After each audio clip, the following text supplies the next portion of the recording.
호돌이 썰툰. 이해하면 무서운 이야기.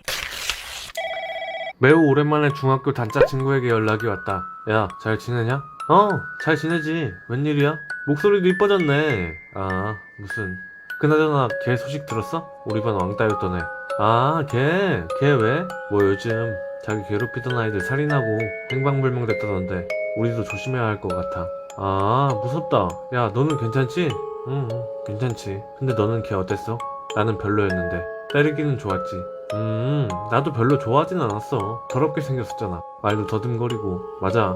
참, 너 이사한 거 같더라? 어디로 이사 갔어? 나 바로 옆에 101동 102호야. 언제 한번 놀러와. 그래. 뭐, 조만간 보자. 전화를 끊고 나는 생각했다. 내 걱정도 해주고. 참, 보고 싶은 친구네. 나는 지도 앱 없이는 길을 잘 못 찾는 길치이다. 근데 어느 순간부터 앱이 고장났는지 자꾸 내가 원하는 목적지를 설정해도 어느 공터로 안내한다. 참 왜 그러는 거야. 지웠다 깔아도 이러네. 나는 GPS에 문제가 있나 싶어. 그럴 때마다 어쩔 수 없이 길을 물어보면서 살아왔다. 어느 날 그 공터에서 땅에 묻혀있는 여성이 발견돼서 화제가 됐다고 한다. 그 뒤로부터 내 어플은 멀쩡해졌다.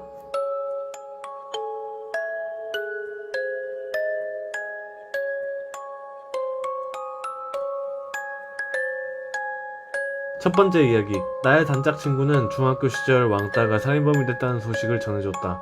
그 후 그 친구에 대해서 어떻게 생각하냐고 물었고 나는 더럽고 말을 더듬거린다고 욕했다. 하지만 마지막에 보면 나의 단짝 친구는 말을 더듬거리고 있다. 왕따는 나의 단짝 친구를 죽이고 단짝 친구의 폰으로 전화를 건 것이다. 마지막 기회로 나에게 자신에 대해 물어봤지만 반성이 없자 주소를 알아내 나를 다음 타겟으로 삼았다. 두 번째 이야기. 땅에 묻혀있는 여성이 지도 앱을 통해 나에게 자신의 위치를 알려준 것이다. 자신이 발견되자 그 행위를 그만두었다. 이해하면 무서운 이야기.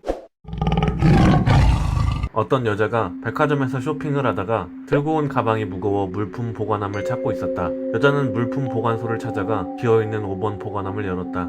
그러자 안에는 3만원과 함께 몇 개의 선이 그어져 있는 메모, 그리고 15번 보관함 열쇠가 있었다.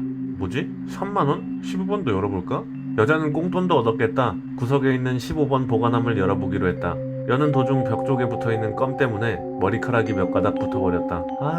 이런. 누가 여기다 껌을. 여자는 몇 가닥 되지 않는 머리카락을 그냥 뽑아버리고 보관함을 열었다. 그러자 안에는 30만원과 콩 그림, 그리고 105번의 보관함 열쇠가 있었다. 와, 대박이다. 이게 뭐야? 여자는 10배로 불어난 돈에 행복해하는 동시에 바로 105번 보관함을 열어보고 싶어 안달이 났다. 찾아보니 105번 보관함은 지하 1층 주차장에 있어 지하 주차장으로 내려갔다. 안엔 300만원이 있겠지? 설레는구만. 여자는 바로 열쇠로 커다란 보관함을 열어보았고 후회했다. 나는 자살을 하고 싶었다. 매우 외로워 혼자 자살하고 싶지 않아. 같이 이승을 떠날 친구를 찾다가 우연히 자살 카페에 가입하고 말았다. 마침 혼자 외로운데 같이 자살하자는 글이 있었다. 그 글을 댓글을 통해 연락한 사람 중 나를 포함한 5명이 모여서 여관에 누워 약을 먹을 준비를 하고 있었다. 작성자가 말했다. 자, 준비됐으면 이제 먹읍시다. 저희와 함께 해주셔서 고마워요. 나는 약을 집어삼켰다. 그 와중에 모두 웃고 있는 모습을 봤다. 이 상황 속에서도 웃을 수 있다니 멋진 사람들이네.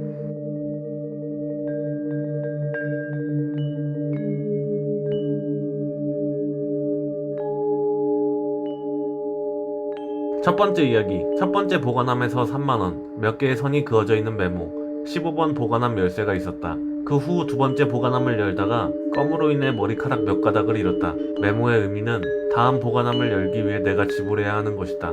두 번째 보관함에선 30만원과 콩그림, 105번 보관함 열쇠가 있었다. 나는 세 번째 보관함을 열기 위해 콩팥을 지불해야 하고 세 번째 보관함 안에는 칼 든 사람이 들어가 있다. 두 번째 이야기. 글 작성자는 혼자라고 했는데 마지막에 저희와 함께 해주셔서 고맙다고 했다. 나를 제외한 모두가 같이 아는 지인들이고 나를 죽일 생각에 모두가 웃고 있다. 이해하면 무서운 이야기.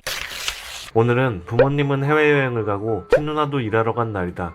못했던 게임이나 실컷 해야겠다. 나는 신나는 마음으로 방에 가서 컴퓨터를 켜고 게임을 하고 있었다. 갑자기 문이 열리는 소리에 나는 겁먹은 채 모니터를 끄고 방에 그대로 있었다. 이윽고 내 방문이 열리면서 갑자기 누나가 등장했다. 오늘 일하러 갔는데 정전 일어났는데 그냥 일찍 퇴근하래서 왔어. 말을 하고 나서 갑자기 살짝 둘러보더니 당황한 듯 말했다. 그래서 약속을 잡아놔서 잠깐 집 좀 들렸어. 잘 놀고 있어. 하고 휙 하고 나가버렸다. 나는 뭐야? 하고 하다만 게임을 다시 하려 했는데 갑자기 문자가 왔다. 누나의 문자였다. 동생 다 컸구나. 누나 왔다고 여자친구나 숨기다니. 그럼 못 써. 누나가 배려해준다. 엥? 이게 뭔 소리람? 신혼부부가 제주도로 여행을 갔다. 둘은 말을 탔는데 남편이 탄 말이 갑자기 온몸을 흔들었다. 남편은 떨어졌고 아내는 걱정되어 달려갔다. 그러자 남편은 하나 라는 한마디만 하고 말에 다시 올라탔다. 아내는 화도 내지 않고 참 착한 사람이구나 생각했다. 이번에는 잘 나가나 싶더니 말이 또 몸을 흔들어 남편이 떨어졌다. 남편은 또다시 둘이라 말 한마디만 하고 올라탔다. 아내는 참을성이 많은 사람이야 라고 생각하고 웃었다. 이번에도 말은 어김없이 남편이 타자마자 몸을 흔들며 남편을 떨어뜨렸다. 그러자 남편은 셋 이라고 짤막하게 말한 뒤 망치를 들고 오더니 말에 머리를 강하게 내리쳐 죽였다. 여보 지금 뭐 하는 거예요? 아내는 남편의 행동에 심하게 화를 냈다. 그러자 남편이 무덤덤하게 말했다. 하나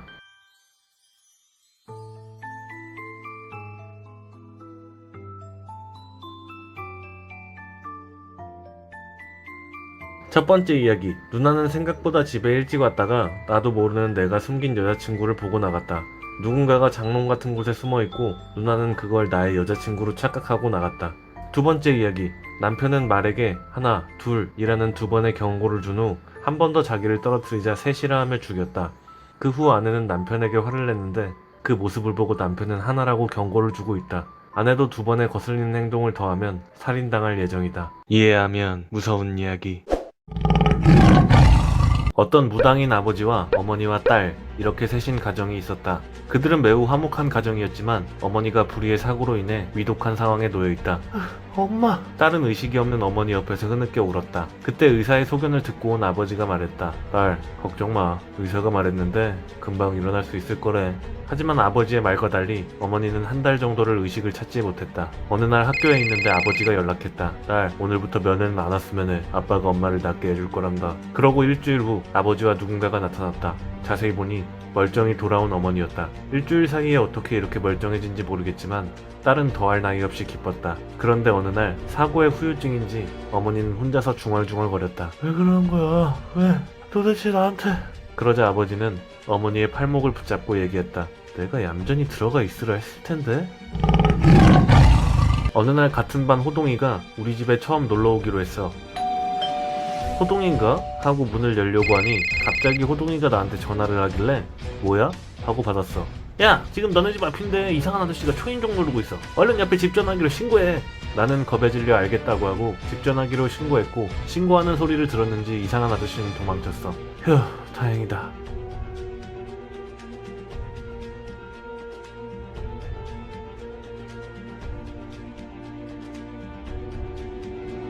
첫 번째 이야기. 무당인 아버지는 어머니가 죽은 당일 시체가 된 어머니에게 다른 영혼을 빙의시켜 협박하여 데려왔다. 무당인 아버지는 딸에게 죽은 어머니를 보여주고 싶지 않았다. 두 번째 이야기. 호동이는 우리 집에 처음 온다고 한다. 헌데 현재 내가 있는 위치와 집 전화기의 위치를 알고 있다. 호동이는 나를 실시간으로 볼 수 있다. 이해하면 무서운 이야기. 2019년 9월 16일. 형이 날 괴롭힌다. 어느 날은 내가 먹던 아이스크림을 떨어뜨리고 놀렸다. 엄마가 다행히 새 아이스크림을 사줬다. 2019년 9월 17일. 형의 괴롭힘의 강도가 세졌다. 형이 내가 기르던 식물의 줄기를 모조리 잘라버렸다. 엄마가 새로 식물을 사주셨다. 2019년 9월 18일. 학교에 가려는데 내 신발이 없어졌다. 화가 났다. 엄마가 새 신발을 사주셨다. 2019년 9월 19일. 형이 죽었다. 엄마가 울었다. 엄마는 내 기대를 충족시키지 못했다. 어느 날 밤길에 어떤 학생이 길고양이를 괴롭히고 있었다. 나는 지나가다 보고 놀라서 화가 난 채로 말했다. 얘, 그렇게 동물을 괴롭히면 어떡하니? 그러다가 나중에 너가 괴롭힌 동물과 똑같이 태어난다. 그러자 학생은 아무 말 없이 나를 노려봤고 나는 소름 돋아 그냥 무시하고 갈 길을 갔다. 뭐야, 소름 돋아. 그러자 갑자기 뒤에서 뭔가 나를 찌르는 느낌과 의식이 멀어져가며 어떤 소리가 들렸다. 그럼 이제 사람으로 다시 태어나겠네.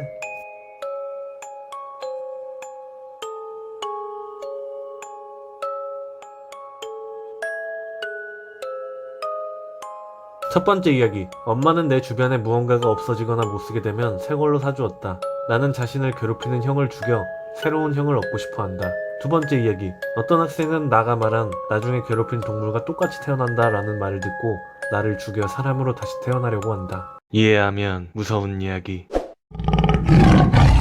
어떤 기이한 현상으로 유명해진 커다랗고 오래된 나무 상자가 있었다. 그 나무 상자를 손바닥으로 탁 때리면 나무를 때리는 소리가 아닌 희한하게도 맑은 철판을 때리는 소리가 났다. 오, 신기하다.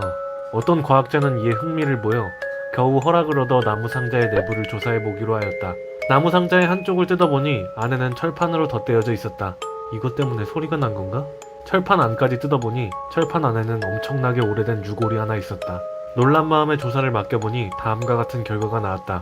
몇십 년 전 고문으로 인해 안에 갇힌 사람. 그 후엔 그 상자에서 더 이상 철판 소리가 나지 않았다. 나는 언니랑 단둘이 숨바꼭질을 하고 있었다. 술래인 언니가 말했다. 숫자 셀 테니까 얼른 숨어. 나는 재빨리 내 방 옷장들 중에 하나에 들어가 몸을 웅크린 채 숨었다. 오랜만에 숨바꼭질이라 기대된다. 시간이 지나 언니가 나를 찾는 소리가 들리더니 찾았다! 머리카락 다 보여. 얼른 나와. 라는 소리가 옷장 너머에서 들렸다. 벌써 찾은 건가? 낚시하는 거겠지. 나는 안 나가고 속으로 생각했다. 좋은 말 할 때 빨리 나오라니까. 이거 열어. 계속 낚시인 줄 알았는데 점점 뭔가 화를 내는 것 같아 무서워서 문을 열고 나왔다. 문을 열자 바로 옆 옷장 앞에서 문을 열려고 하는 언니를 보았다.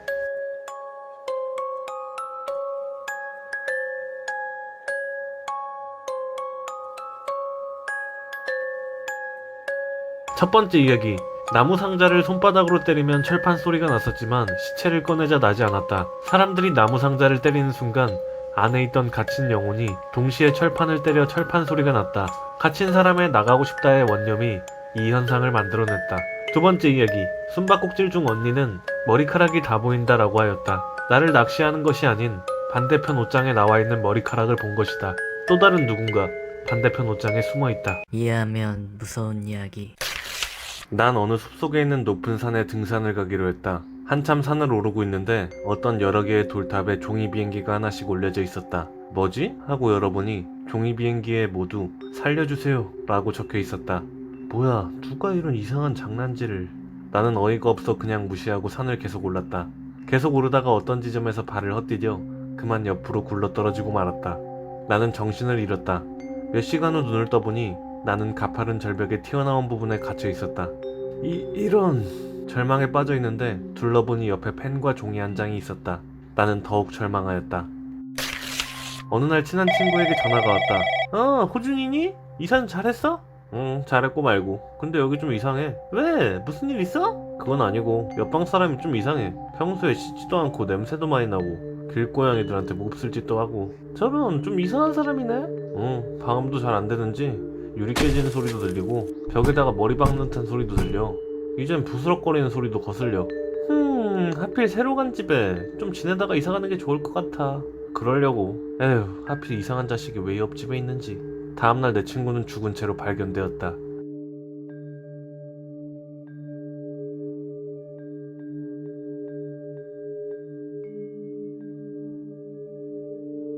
첫 번째 이야기. 나가봤던 돌탑 위 종이 비행기들은 나와 같이 상황을 겪어 종이에다가 살려주세요라고 적어 이미 날렸던 사람들의 것이다. 어떤 존재가 나가 종이 비행기를 접어 날리면 결국 죽을 나를 상징하는 돌탑을 만들려고 기다리고 있다. 두 번째 이야기. 친구 말을 잘 들어보면 이상한 사람이랑 사는데 부스럭거리는 소리가 들릴 정도로 방음이 잘 안 된다. 반대로 생각하면 옆집 사람이 친구의 소리도 잘 들을 수 있다. 통화한 날 나와 통화하는 내용을 엿듣고 친구를 죽였다. 이해하면 무서운 이야기. 어느 겨울날이었다. 나는 패딩을 입은 채 이번에 소개받은 이상형인 여자와 만나 어두운 길을 걷고 있었다. 오빠, 우리 좀 어두운 골목으로 들어갈까? 스킨십을 엄청 싫어하던 그녀가 먼저 말을 꺼냈다. 뭐지? 생각을 바꾼 건가? 나는 은근 설레서 알겠다고 하고 앞장섰다. 골목에 거의 다 들어서자 갑자기 등 뒤에서 그녀가 검지손가락 같은 걸로 아무 말 없이 날 밀었다. 나는 부끄러운가? 귀엽네 라고 생각했다. 그러다 계속 손가락 같은 걸로 밀리다가 어두운 골목에 도착하여 멈춰섰고 그 멈춰선과 동시에 뭔가 찢어지는 소리가 났다. 손목에 칼을 대자 피가 나기 시작했다. 지긋지긋한 인생도 이제 가는구만. 나는 나를 괴롭히던 일진과의 생활을 다시 기억해봤다. 심심하면 때리기, 심한 욕들, 다리 사이로 기어가기 등 그동안에 당한 걸 이런 식으로 대처하다니 조금 아쉽기도 하다. 그러던 사이 손목에선 피가 더욱 나기 시작했다. 어디선가 소리가 들렸다.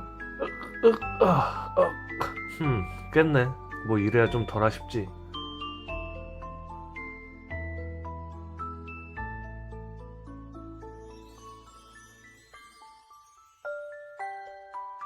첫 번째 이야기. 여자가 나를 손가락이 아닌 칼로 등 뒤를 계속 민 것이다. 패딩을 입고 있어 손가락이라 생각하던 나는 멈추어 서지자 그대로 칼로 인해 패딩과 몸이 간통되었다. 두 번째 이야기. 마지막에 보면 누군가가 신음을 내고 나는 깨어나서 덜 아쉽다고 했다. 내가 지금 칼을 대고 있는 손목은 내 것이 아닌 나를 괴롭히던 일진의 손목이다. 이해하면 무서운 이야기. 나는 자각몽, 흔히 말해서 루시드 드림을 꿀 수 있다. 말 그대로 꿈속에서 내가 원하는 대로 만들 수 있고 할 수 있다. 대신 계속 꾸다 보니 오감 중에 미각과 후각이 적용되지 않는다는 걸 알았다. 어쨌든 꿈속에선 나는 최강이지만 학교에서는 별 볼 일 없는 놈이다. 오늘도 나를 무시하던 놈을 꿈속에서 혼내줄 것이다. 늘 그렇듯이 나는 그 녀석을 꿈속에서 내 앞에 소환시킨 후에 총을 만들어서 몇 시간이나 쏘아댔다. 얼마나 쏘아댔는지 화양 연기로 인해 앞이 보이지 않았다. 그 순간 앞이 잠깐 흐릿하다가 쥐고 있던 총이 점차 칼로 바뀌었다. 너무 무리했나? 나는 화양 연기를 헤쳐나가면서 그 녀석을 찾기 시작했다. 흐릿한 연기 속에 어떤 형체가 보였다. 이 녀석 여기 있었구만. 나는 형체로 달려가 바로 칼을 꽂아버렸다. 그 형체는 비명을 질렀고 피냄새가 진동했다. 이제 속 시원하네. 나는 셀프 염색을 하려고 어떤 사이트에서 염색약을 샀다. 이름 없는 무명 사이트였지만 염색약 후기들이 너무 좋아서 믿고 구매하였다. 어디 한번 해볼까? 염색약을 바르고 기다리면서 한숨 자고 일어나서 머리를 감아봤더니 염색이 되기는커녕 머리가 듬성듬성 빠져 있었다. 나는 매우 화가 나서 문의 전화를 바로 해봤지만 전화가 되지 않았다. 잔뜩 화가 나 있는 와중 사이트에서 사용 후기를 쓸 수 있길래 뭐라 쓸까 하다가 나만 당할 수 없지, 딴 사람들도 당해봐라 심정으로 염색이 너무 잘 된다, 대만족한다고 후기를 남겼다.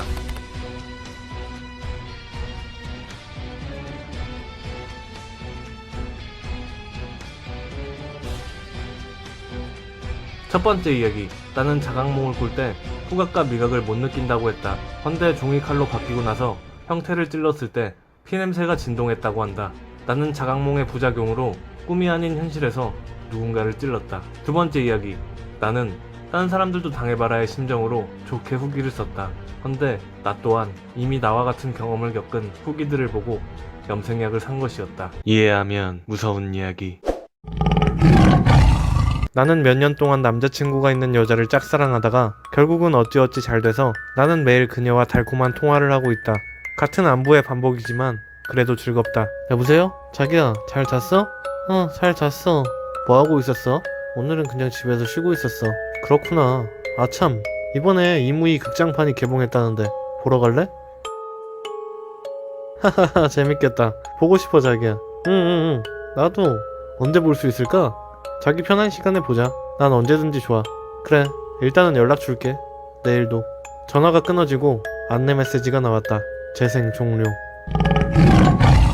나는 친구와 미래에 내가 보고 있을 것을 점쳐주는 용한 점쟁이에게 찾아갔다. 점쟁이는 친구를 점치더니 말했다. 당신은 8년 정도 정육점 같은 곳에서 일하다가 이른쯤에는 성공하겠군요. 친구는 으쓱해서 기분이 좋아 보였고 나는 속으로 부럽다라고 생각했다. 그리고 말했다. 저도 어서 봐주세요. 그러자 점쟁이는 나를 점쳤다. 점을 치던 와중에 갑자기 표정이 매우 안 좋아졌다. 나는 말했다. 왜 그러세요? 그러자 점쟁이는 말했다. 당신은 10년 후에 엄청난 궁전 안에 있을 것이오. 그 후 금은 보화를 보며 살아갈 것이오. 나는 친구를 부러워하긴커녕 더할 나위 없이 기뻤다. 8년 후 나는 행방불명되었다.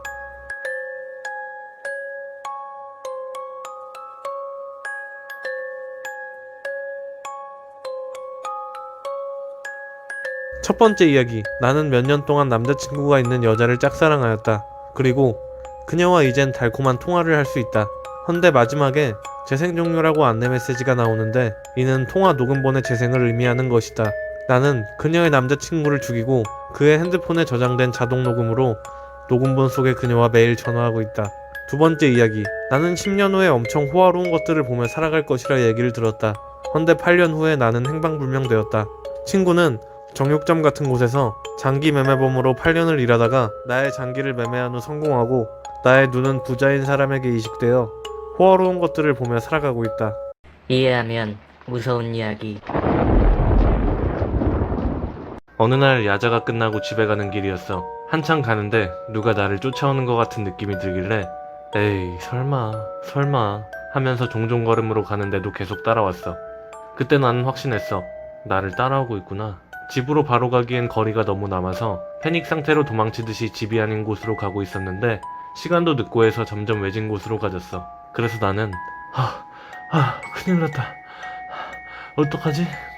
이러면서 소리도 안 내고 울면서 정신이 반 정도 나간 상태로 도망치고 있는데 저 멀리 앞에서 세탁소 주인 아저씨가 세탁소 문을 닫으면서 나오고 있었어. 나는 그 순간 너무 안심이 돼서 세탁소로 뛰어갔더니 아저씨도 상황을 눈치채고 말했어. 미은아, 왜 이제 왔어? 아빠가 기다렸잖아. 나는 그 말을 듣고 더욱 안심해서 잠깐 멈췄는데 뒤에서 나를 따라오던 남자가 다른 길로 폴짝폴짝 뛰어가며 깔깔 웃으면서 말했어. 아저씨 제 미연이 아닌데. 나는 나의 사랑스러운 아내와 숨바꼭질을 좋아하는 아들과 함께 살고 있다. 나는 평상시처럼 퇴근하고 귀가하던 길이었다. 집 앞 창고 주변에 커다란 종이박스가 놓여져 있다. 순간적으로 누군가가 쓰레기를 버린 것이라 생각돼서 안 그래도 스트레스가 쌓여 있는데 괘씸하고 짜증이 나 괜히 박스를 차로 한번 들이받아 버렸다. 대충 주차를 하고 집에 들어가니 아내가 약간 놀란 얼굴로 다가와 말했다. 아들 못 봤어요?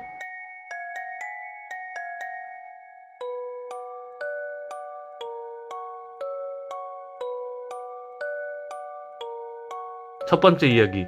나는 세탁소 주인의 보호 덕에 나를 따라오던 사람에게서 도망칠 수 있었지만 나를 따라오던 사람은 나의 이름까지 알고 있다.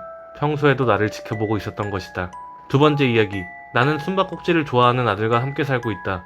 아들은 아빠가 올 때까지 박스 안에 숨어 있다가 차에 치여 죽었고 아내는 아들과 함께 들어오지 않은 아빠를 보며 의아해하고 있다. 이해하면 무서운 이야기. 나는 고등학교의 학생이다. 내가 다니는 학교에서 내가 싫어하는 사람이 2명이 있는데 그들의 이름은 영지랑 수지였다. 나는 평소에 늘 일기를 쓰고 있는데 오늘도 하교를 하고 나서 일기를 쓰려고 집에 와서 자리를 잡았다. 그때 다음날의 일기가 이미 적혀져 있었다. 오늘 내가 싫어하던 영지가 교통사고로 죽었다. 나는 소름이 끼쳐서 뭐야 했지만 뭔가 저대로 된다면 속이 시원할 것 같았다. 다음날 자고 일어나 학교에 가보니 선생님이 말했다. 어제 저녁에 영지가 교통사고로 죽었단다. 나는 진짜 이루어졌다는 것이 신기하고도 좋아서 웃음을 감출 수 없었다. 다시 학교를 하고 일기를 펼쳐보니 또다시 다음날의 일기가 미리 적혀져 있었다. 오늘 수지가 학교 난간 밑으로 떨어져 죽었다. 다음날 또다시 일기의 내용대로 수지가 떨어져 죽었다. 완벽해. 이제 딱히 누가 죽어도 되지 않겠는걸? 나는 가벼운 발걸음으로 집에 와 일기를 쓰려고 일기장을 펼쳤다. 그러자 다음날의 일기가 적혀져 있었다. 오늘은 영지와 수지를 만났다. 나는 택시기사다. 오늘 일을 끝마치고 홀가분한 마음으로 집으로 돌아오고 있었다. 그러다 갑자기 졸음이 쏟아져 내려서 창문도 내려 바람도 쐬면서 허벅지도 꼬집어보고 뺨도 때려봤지만 그래도 졸음이란 녀석은 나를 떠나지 않았다. 계속 그 상태로 가다가 안되겠다 싶어 옆 창문에 비친 자기 얼굴로 웃긴 표정도 지어보고 무서운 표정도 지어봤다. 그런 표정들을 보고 있자니 스스로가 웃겨서 졸음을 쫓을 수 있었다.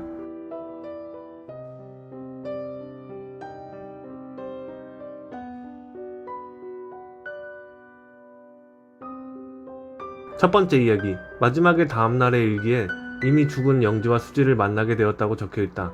나 또한 다음날 죽어 영지와 수지를 저승에서 보게 될 것이다. 두 번째 이야기. 잠을 깨우려고 창문을 내려놨었는데 창문에 자신의 얼굴이 비치고 있다. 얼굴이 창문에 비친 것이 아닌 귀신이다. 이해하면 무서운 이야기. 나는 어느 옛날에 전염병이 돌아 폐허가 돼버린 마을에 탐사를 가기로 했어. 조그마한 생물도 찾아볼 수 없었고 적막하기만 했어. 그러다가 어느 한 집에서 사람 소리 같은 게 들렸어. 무서웠지만 아직까지 발견한 게 없어서 그 집에 들어갔어. 안에는 빛이 하나도 안 들어와 어두컴컴했고 이리저리 둘러보다가 멀찍이 사람 형태를 보고 놀랐어. 매우 놀랐지만 자세히 보니 검은색 마네킹 같은 거였어.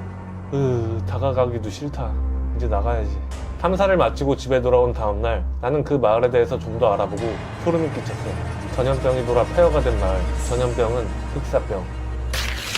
에어컨을 강하게 켜도 더위가 가시지 않는 어느 여름날, 휴가를 얻은 나는 온 가족과 함께 2주간 여행을 가기로 했다.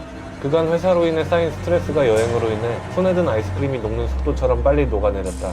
모처럼의 휴가를 만끽한 뒤 집으로 돌아온 우리는 뜨거운 햇빛 아래 다들 녹초가 된 모습이었지만 현관문을 열자 불어오는 싸늘한 바람을 만끽하며 즐거웠던 이번 여행의 종지부를 깔끔하게 찍어주었다.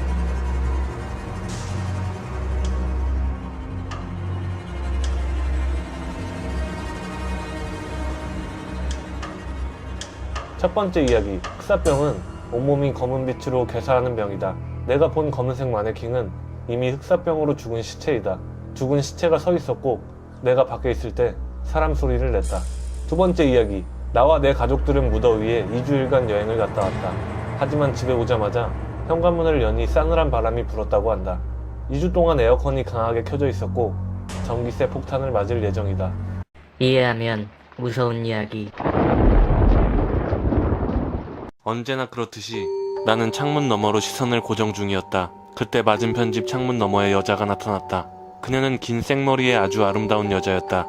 그녀를 처음 봤을 땐 활발했지만 우연히 나와 눈이 마주친 이후로 표정이 매우 안 좋다. 나를 싫어하는 건가? 좀 더 최선을 다해 상냥한 표정을 지어봐도 여전히 나를 의식은 하지만 애써 쳐다보지 않는다. 나는 의아해했다. 도대체 왜 그러지? 나는 아무것도 안 했는데. 나는 아쉬운 마음에 매달린 몸을 흔들거렸다. 나는 귀국을 하기 위해 비행기에 올라탔다. 드디어 나의 고향으로 가는구나. 그간 고행 끝에 지친 나는 잠을 청하기 위해 의자에 앉아 눈을 감았다. 그때 어떤 사람이 내게 말을 걸었다. 당신은 36살입니까? 그러자 나는 어안이 벙벙했지만 맞다고 했다. 그러자 그 사람은 내 옆사람, 내 옆옆 사람에게도 물어봤다. 당신은 22살입니까? 당신은 45살입니까? 그러자 그 사람들도 신기하다는 듯 맞다고 고개를 끄덕끄덕거렸다. 그러자 한 노파가 말했다. 당신은 나이를 맞출 수 있는 건가요? 그러자 물어보던 사람은 갑자기 파르르 떨면서 말했다. 제가 맞출 수 있는 건 나이가 아니라 수명입니다.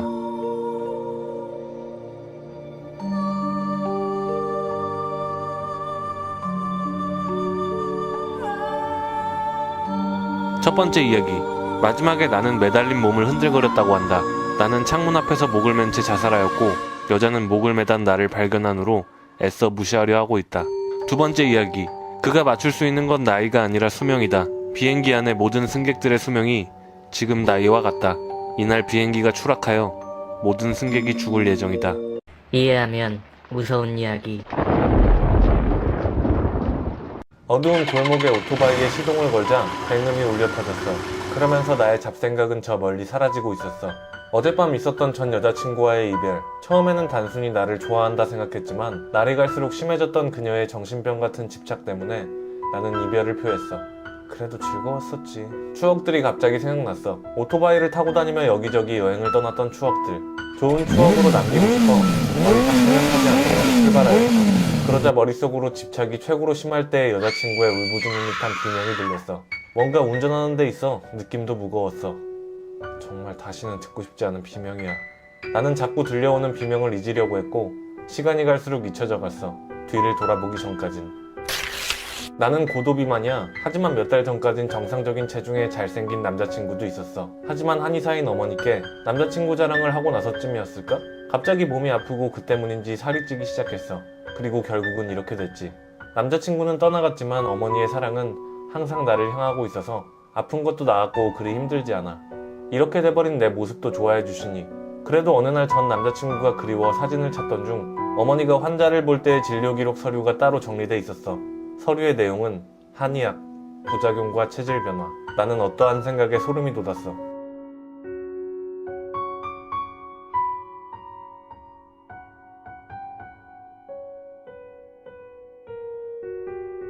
첫 번째 이야기. 오토바이가 전 여자친구의 비명이 들렸고 운전하는 데 있어 무거운 느낌이 들었다고 한다. 전 여자친구가 오토바이 뒤쪽에 목을 묶어 자살하려고 하고 있다.